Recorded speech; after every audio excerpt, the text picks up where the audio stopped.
Adonai mo Adam v'tedoeu, ben enosh v'tachashveu, Adam lehevel dama, yamav kitzel aver. Zram tamshema yu babokir kechotzer yachalof, babokir yotzitz v'chalof le'erev yimolel v'yavesh. Yimesh no sene bahem shivim shana v'migvuro shmonim shana, v'rabam amav oven ki goz chish v'neufa. Limnos yamenu kenadav v'navil avav chachma, shemor tam orei ashor, ki acharis le'ish shalom, achal him yifte nafshi miyad she'ol ki kocheni sela. Podeh Adonai nefesh avadav, v'lo ye'eshmu kol achosim bo, v'yashov ha'afor al ha'aretz kishehayah, v'al ruach tashuv el ha'elohim asher nisana. O Lord, what is man that thou dost regard him, or the son of man that thou dost think of him?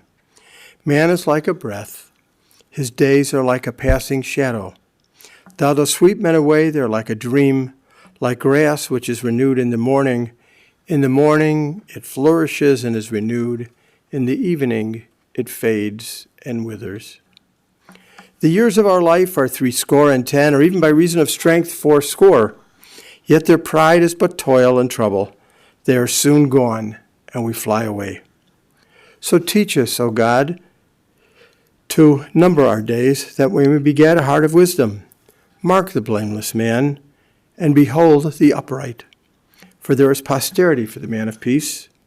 Surely God will ransom my soul from the grave. He will redeem me in seed. The Lord redeems the souls of his servants, and none of those who take refuge in him will be condemned. The dust returns to the earth as it was, but the spirit returns to God who gave it. Eishes chayil meyimtza, v'rachok miptini michra, botach bo le'bayla, v'shala lo yechsor, gmelasu tov v'lo ra kol yimei chayah, kappa posa le'yanav yodeh shilcha le'evyon, nora b'sha'arim ba'alo, b'shiftoim ziknei oretz, oz v'ador lavusha, v'tischak le'yom acharon, pia pochma v'chochma, v'soras chesed al shona, Sophie halichos beisa, v'lachamat luz lo sochel. Kamu b'nei v'yashrua, ba'ala v'hala, rabot banot osochayel, v'at, alit al kulana.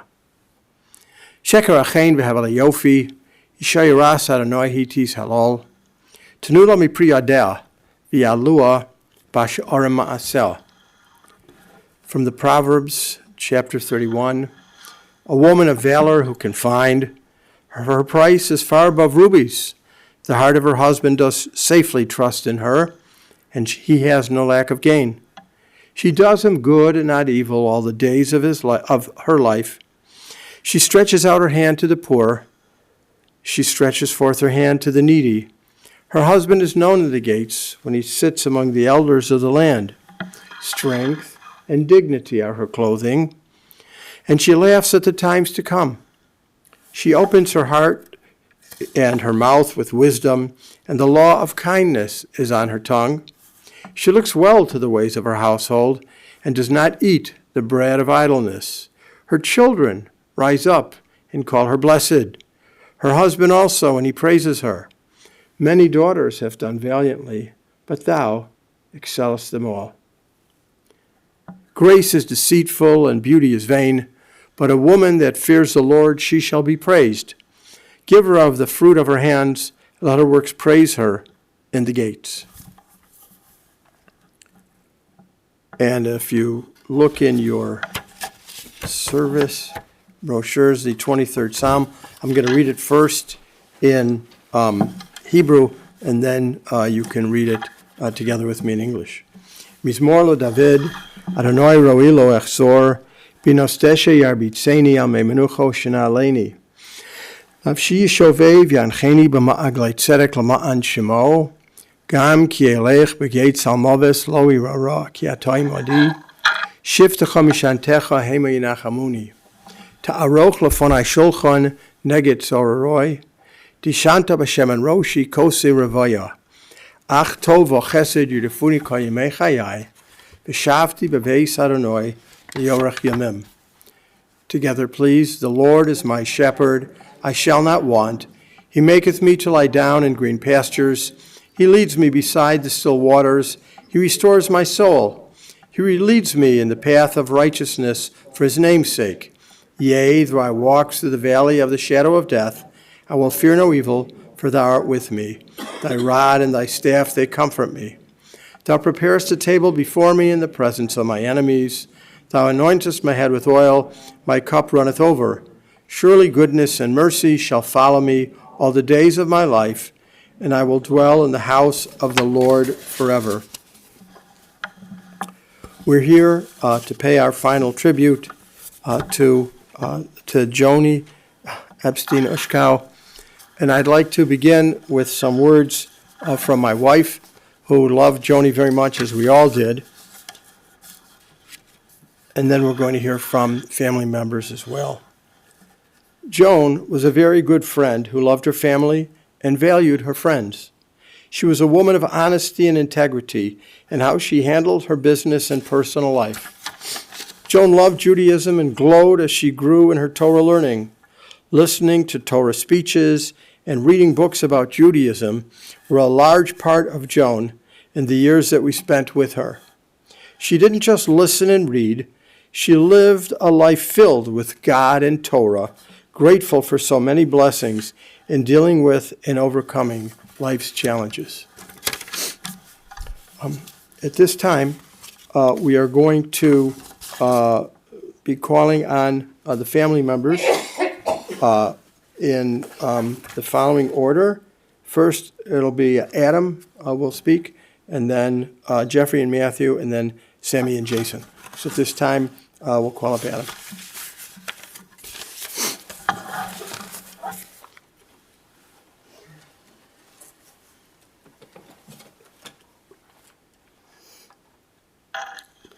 So every day of my life, I live a life of chaos, even though I'm very organized. And I guess today is another day of chaos because I was pretty sure I was supposed to be last. But that said,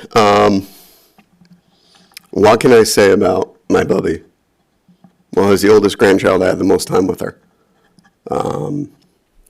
which is why I wanted to go last, because I didn't want to take away from the others. But I guess I'm going first, so I remember my first flight alone, and that was back before 9/11. Family could go to the gate, and I was terrified. Here I am, 8 years old, getting on a plane to go spend summer at Bubby's. At that point, we were living in New York, and I was literally terrified of flying by myself, which is ironic because I then went to flight school. But Mom put me on a plane with Dad. They walked me to the gate, and then we landed, and I'm pretty sure it was Aunt Randi who picked me up at the gate. And then I spent all summer at Old Orchard, bouncing around the house, causing absolute chaos. And I remember what it was like, because back then Bubby wasn't Shomer Shabbos. Bubby wasn't, not when I was 8. That was later.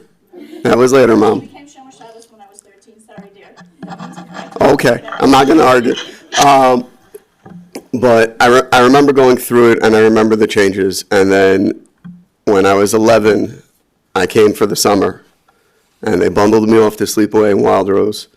And I came home, and Bubby's reading the Jewish Press. And she goes, Adam, what's the yeshiva you go to? I go, Mizrahi Lebanim. Why? She goes, well, according to this, they just went bankrupt. I'm like, no. She's like, yes. So I called my mom and my dad, and I'm like, is it true that Mizrahi went under? And I'm sure I used different words because, I was like 11. And they're like, yeah, it went bankrupt. So when you get home, we're going to have to interview you for schools, and it's going to be a big rush because you're coming home right before school starts. And I looked at Bubby, and I go, Bubby, can I stay here? And you know what she said? She said yes. And my mom was shocked, and I spent the best 2.5 years of my life living with them in Skokie.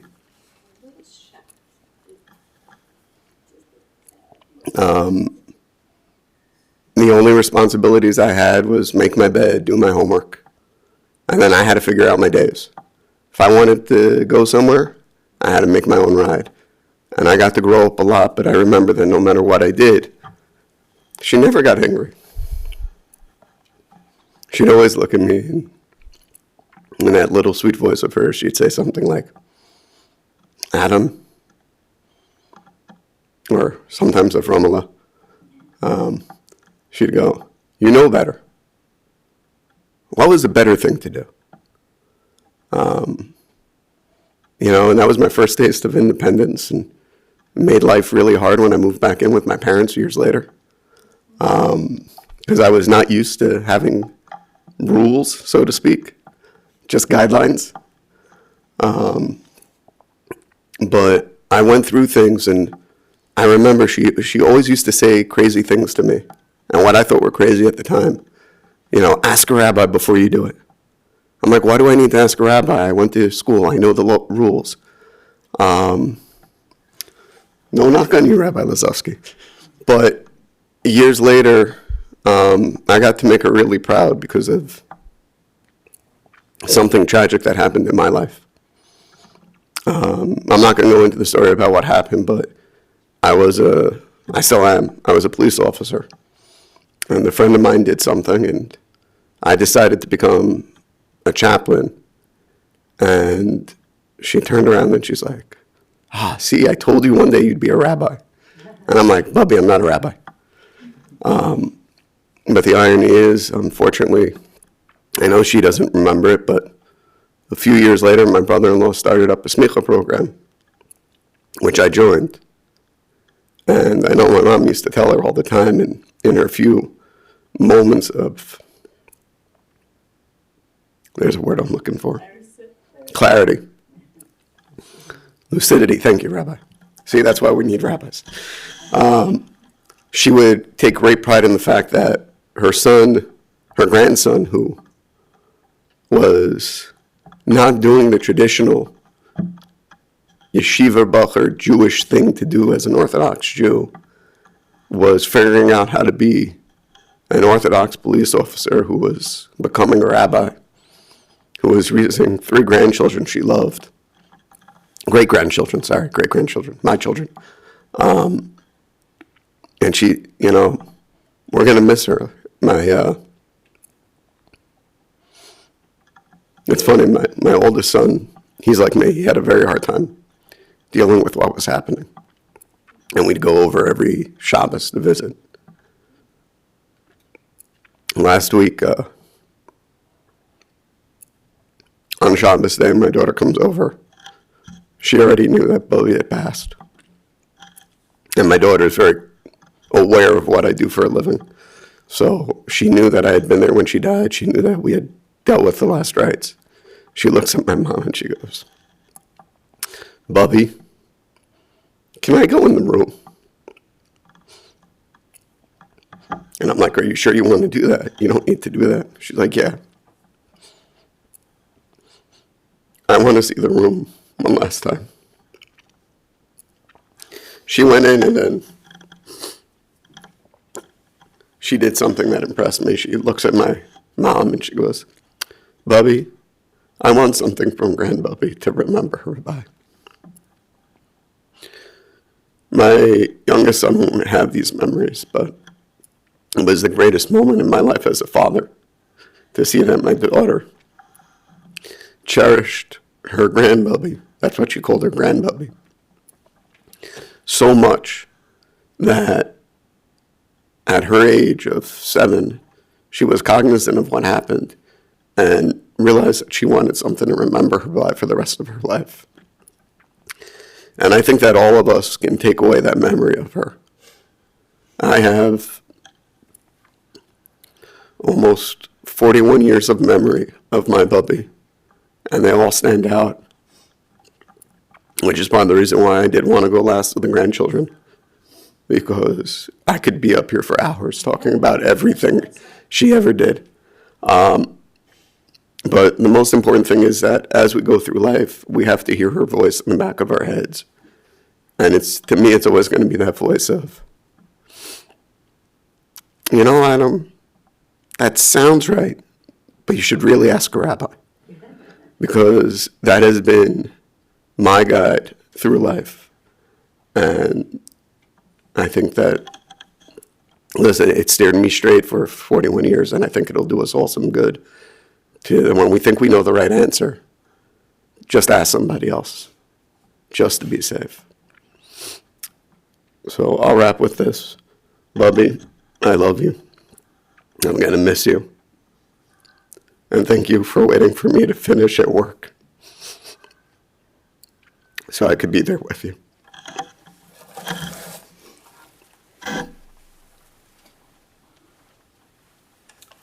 Jeffrey and Matthew?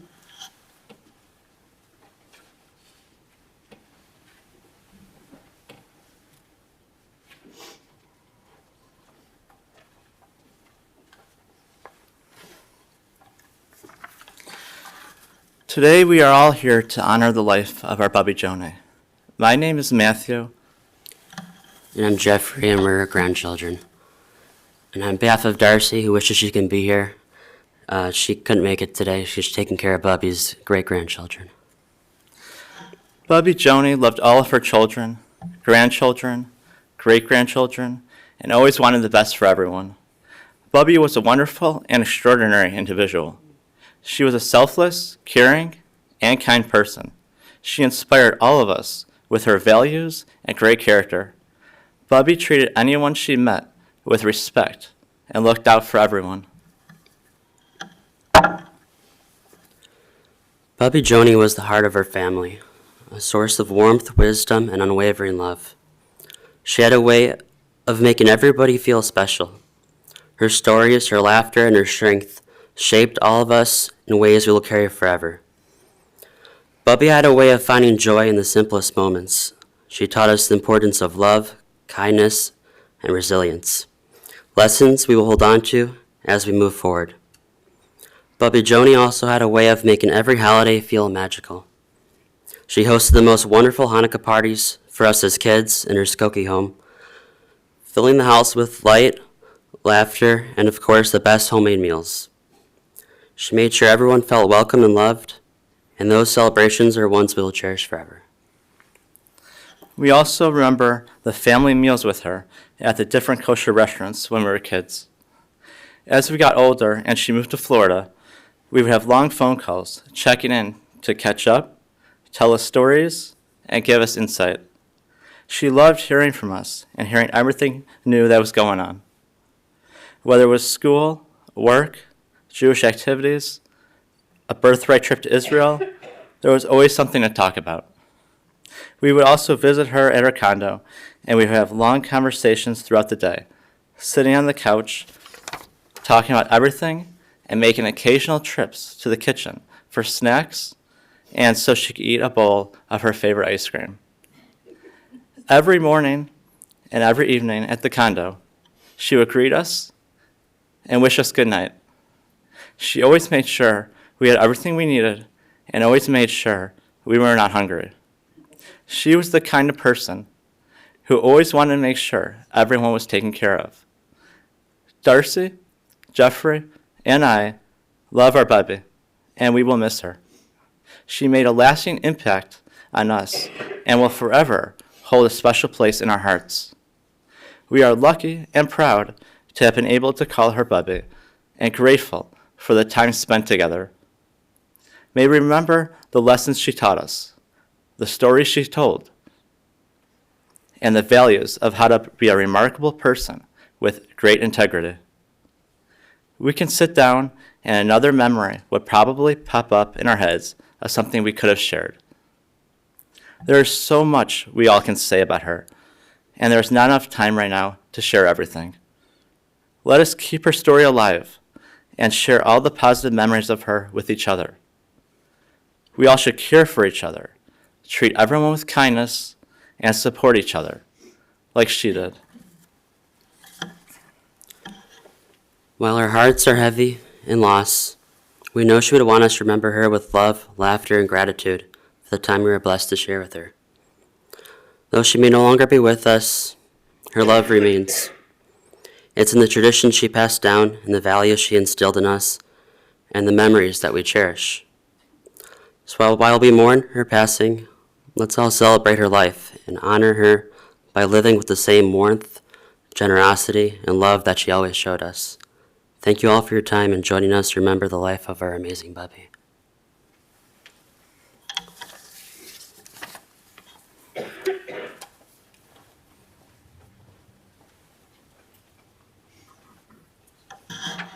Sammy and Jason.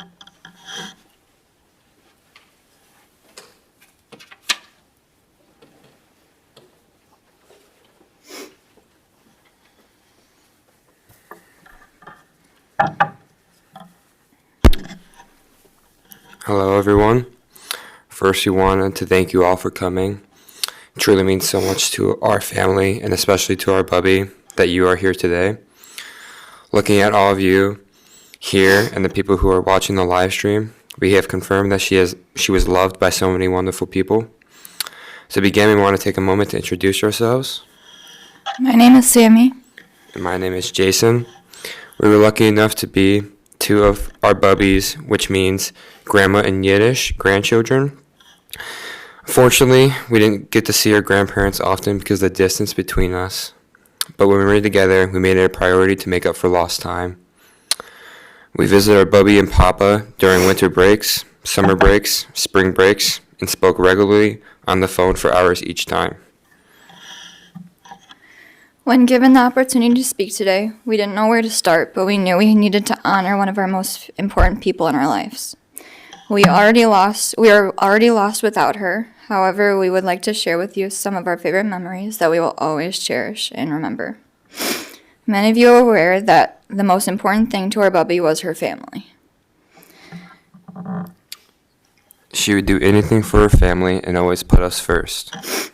I remember when she took us to the museum to play in the water exhibits. She loved to sing songs with us in the car and at her place, and have dance parties in the living room.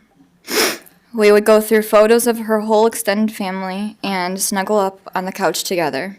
She would show us all of her photos that she had of our family members. Our favorite ones were of our mom and her siblings when they were little. Our Bubby cherished our religion and taught us what it meant to be a young Jewish person. We learned so much from just listening to her talk about how passionate she is and how proud she is of her beliefs. She would teach us songs in Hebrew. We would sing the Hebrew alphabet together over and over again. Shabbat traditions were something we looked forward to every visit. She would let us help her make her famous matzo ball soup and gefilte fish dishes. She taught us many words that we frequently say in Yiddish to this day. Some of our friends asked us where we learned how to say those few words in Yiddish, and we always told them that our Bubby taught us. She always said that no matter what, God has a plan for us, and we should just trust him.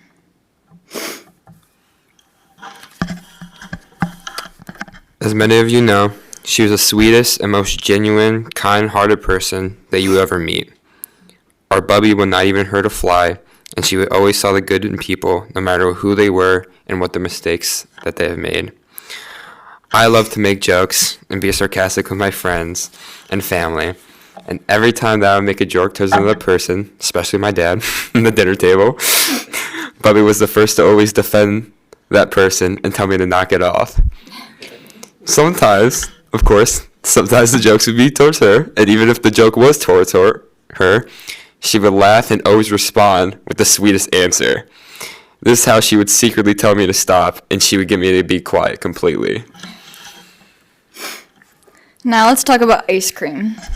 Ice cream was my Bubby's favorite thing, her fourth favorite thing. First was her children. Second was her grandchildren and great-grandchildren. Third was her love for our Papa David and our Papa Sandy. And lastly, of course, chocolate ice cream with fudge pieces or chocolate chunks in it. Our dad would get upset because he would often come out of the room at night, sometimes even at 2 a.m., and would walk out of the room to see us sitting with our mom and Bubby eating cartons of chocolate ice cream. We sometimes even had private ice cream parties with just us and the Bubs, no mom or dad. Those were the best, and we would sit there talking for hours, enjoying each other's company.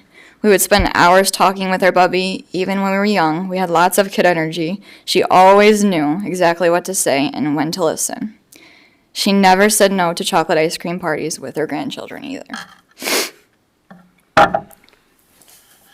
So in our Bubby's community, they had a pool that was a short distance away from the place.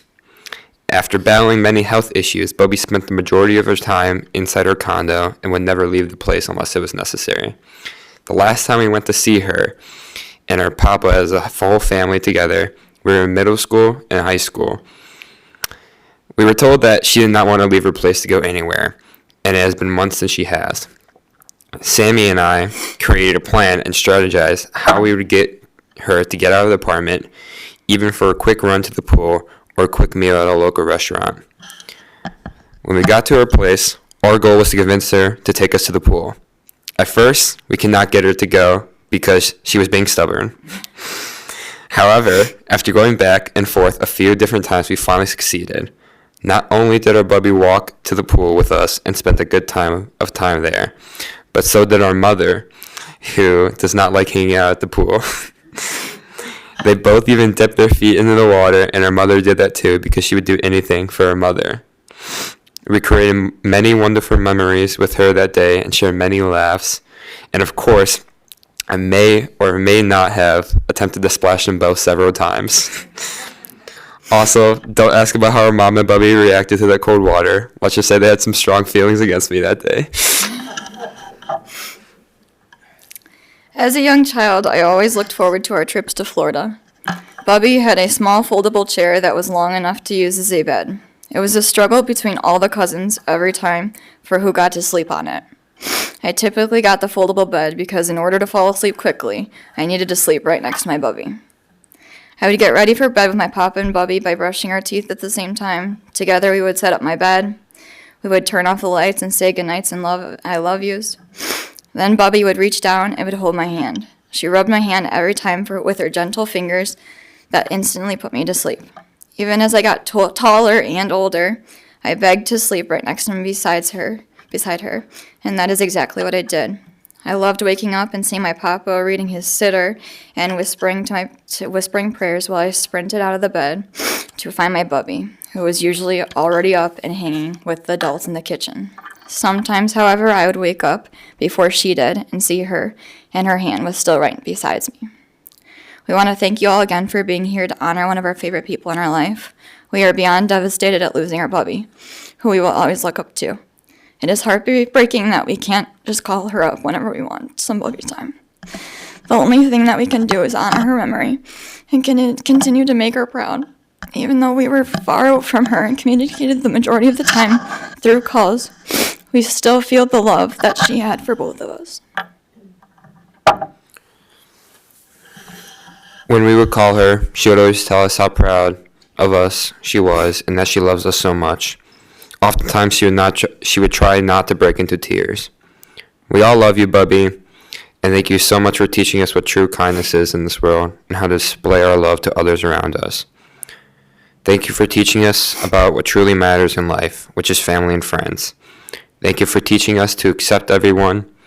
She's always ended our phone calls with saying, "It doesn't matter what your color of your skin is, or what religion you practice, or who you love, or what mistakes you made. Everyone should be treated with kindness, and everyone deserves to be loved, and most importantly, to be happy." We love you, Bubby, and thank you for everything. We are extremely lucky to have had such a close relationship. You shaped us into the people who we are today, and I know you are so proud of every single person in our family. You are the heart of our whole family and always will be. Thank you.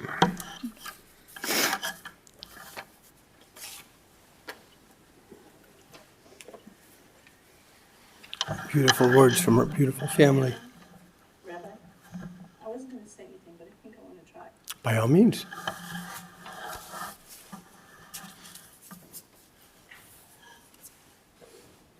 Not sure I can do this.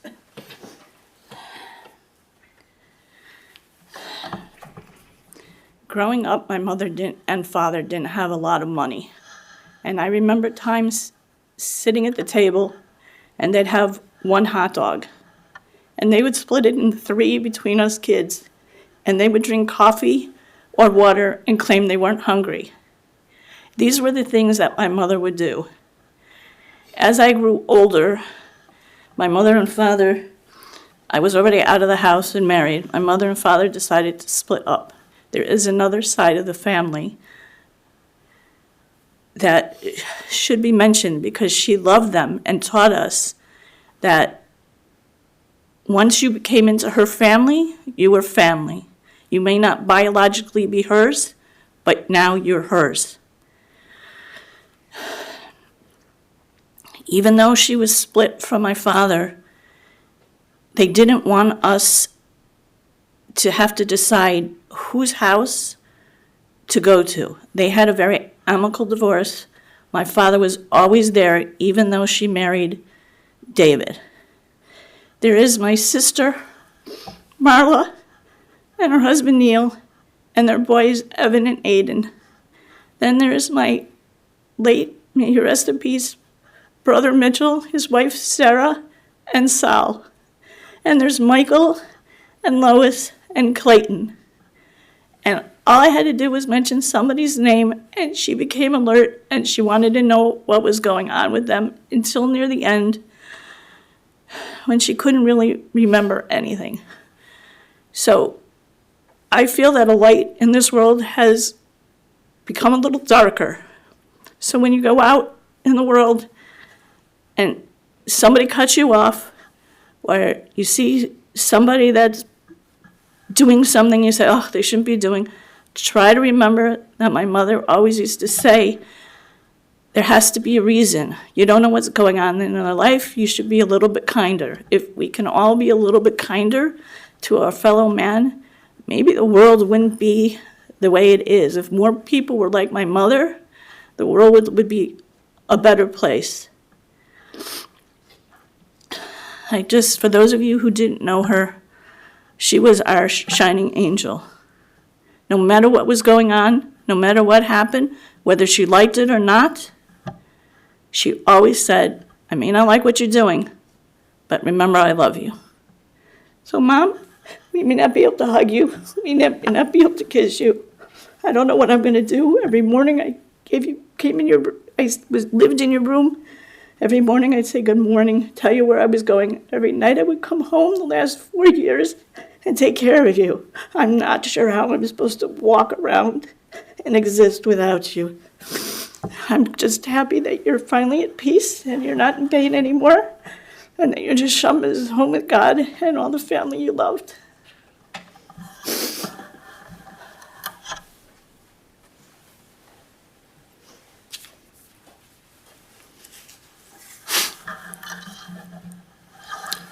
Joan was born in Chicago on January 31st, and that's the day that she passed away in Florida.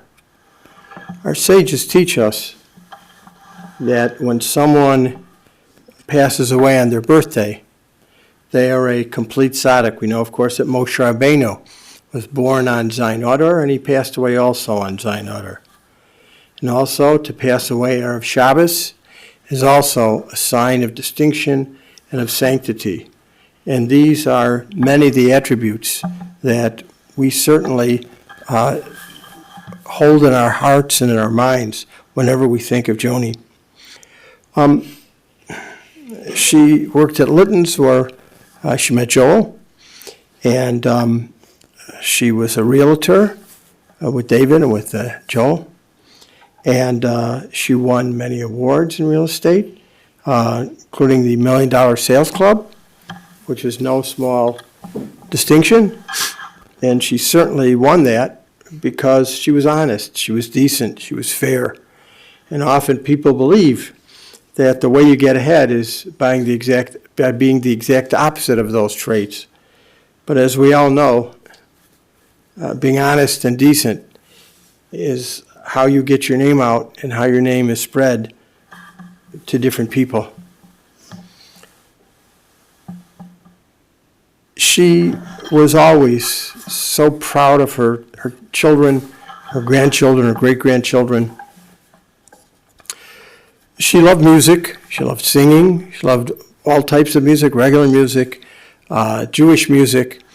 When she was at Maine Township in Des Plaines, she was a member of the choir, and she used to enjoy singing the liturgy.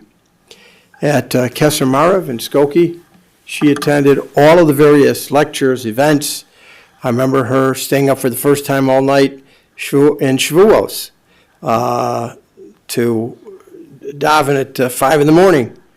And she was a dedicated member of the Adele Goldblum Women's Council.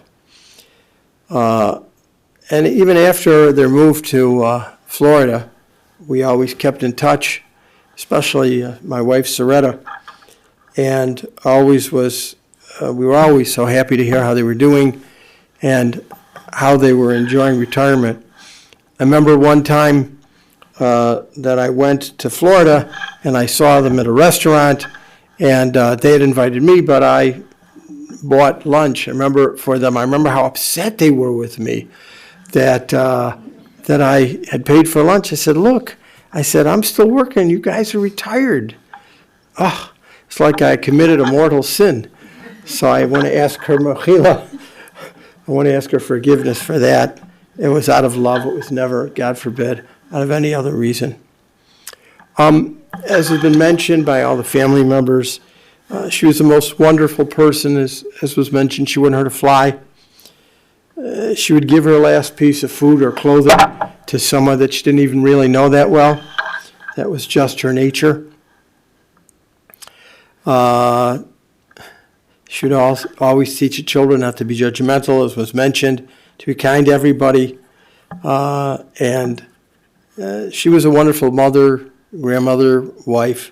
And again, the love of her life for her grandchildren and her great-grandchildren. And she was able to instill her love and her compassion in all of her family members. And this is a true tribute to an Eishes Chayil, to a woman of valor. This coming week's Torah portion is Parshas B'Shalach. It is the Torah portion where the Jewish people are finally freed from Egypt.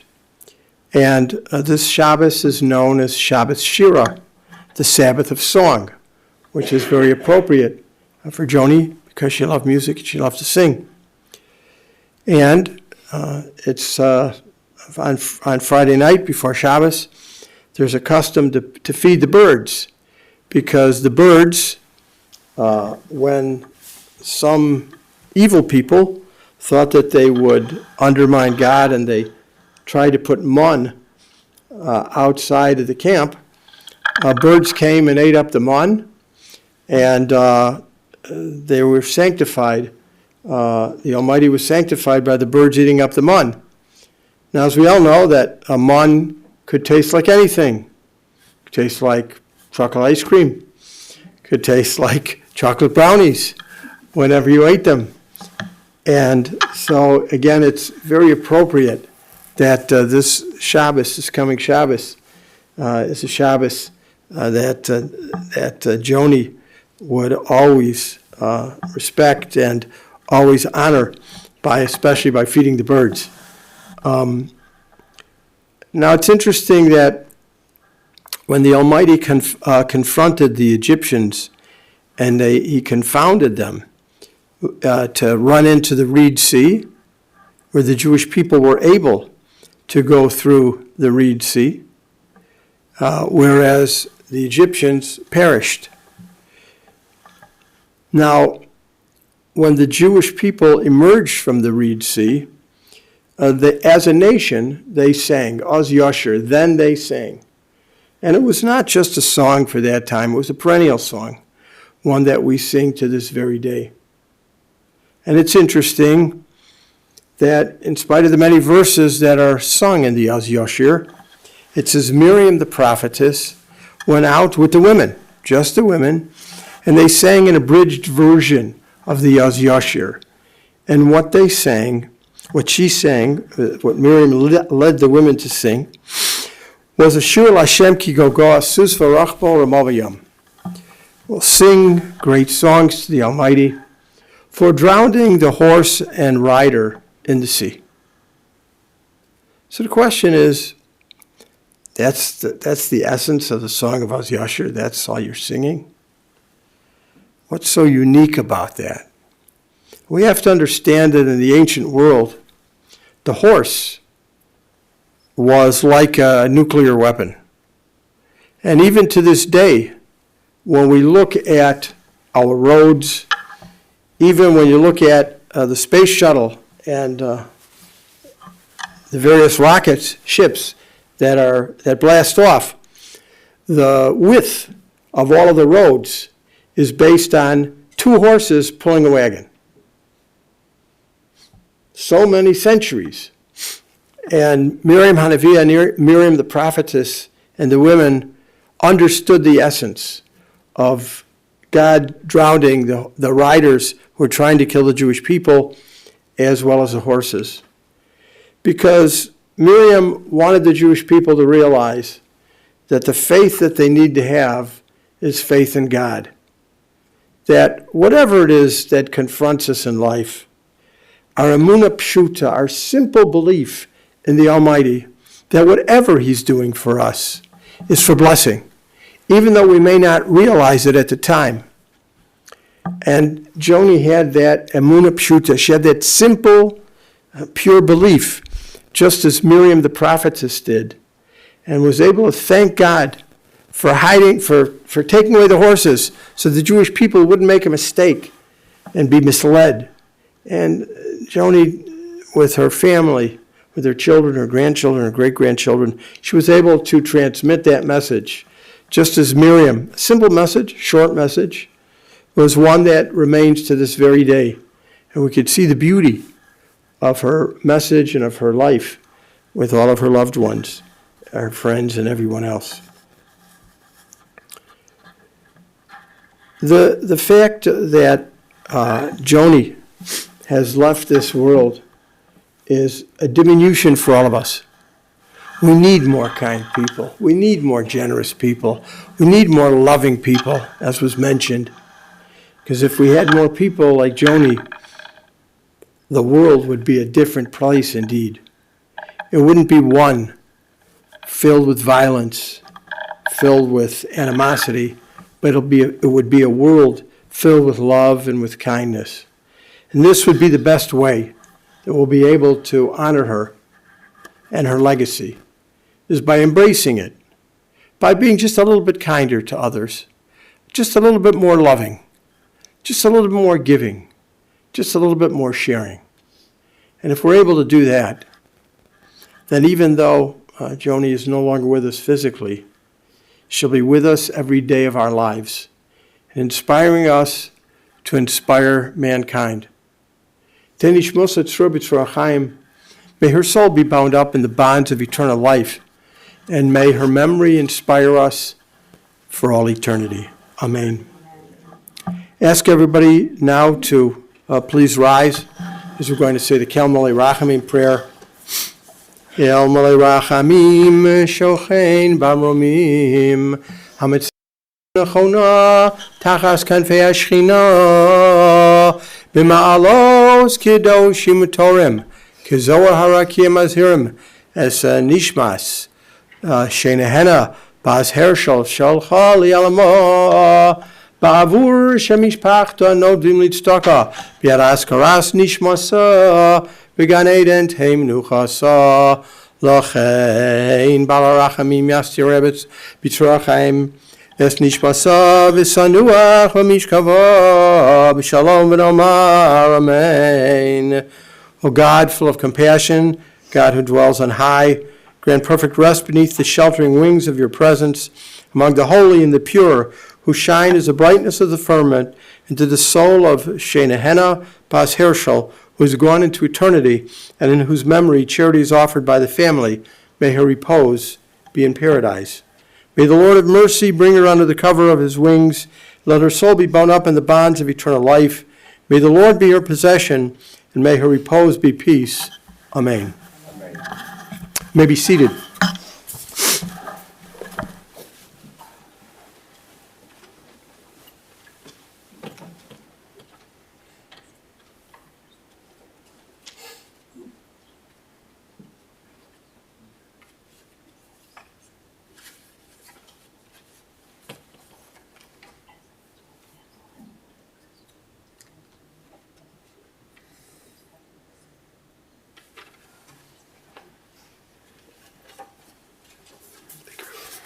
Friends, this does conclude our service here at the chapel.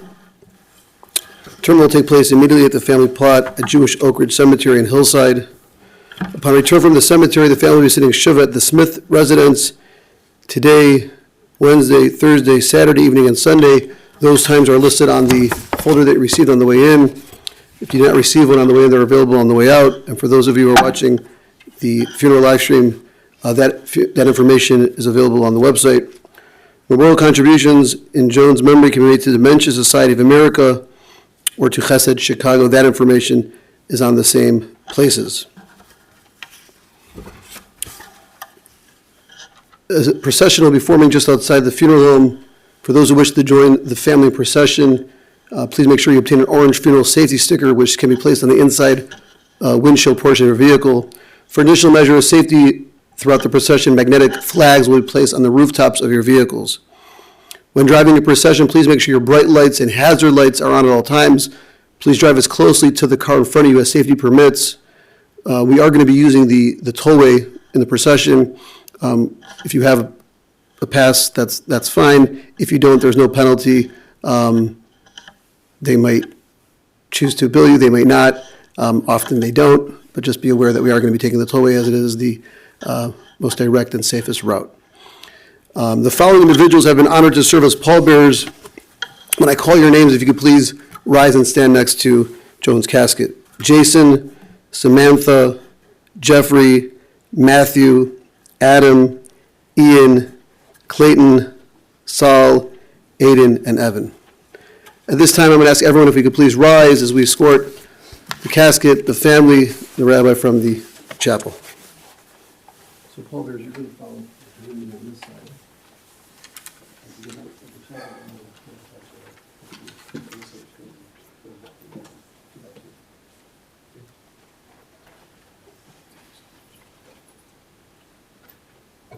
Jozef is ondertussen aan de zon, maar naast hem is hij ook jullie het zelf nog af. Ja, we hebben het zijn wat tafels nog dat ze niet zo van zo. Lois die rond, die gaat gewoon een beetje allemaal die ook dan ook het zo mooi. En het spel en dat en dat en zo. Maar ik weet nog dat ik zoals ik heb de maat en zo maar nou post en laat al wat en ik wil kan je wat ik doe. Ik zal wel iets volgen op al wat dat. Wel dat we dan nou wel los, we dus dat je everything en dan personality. She showed me from here, my little child from Manchmal. Come here, let me get some more. So we were lucky at time when the ships from Sanford, I gave me that money tower for when I shop and next store. Chocolate, and the she posted in the I told her, I said, you free calling my time.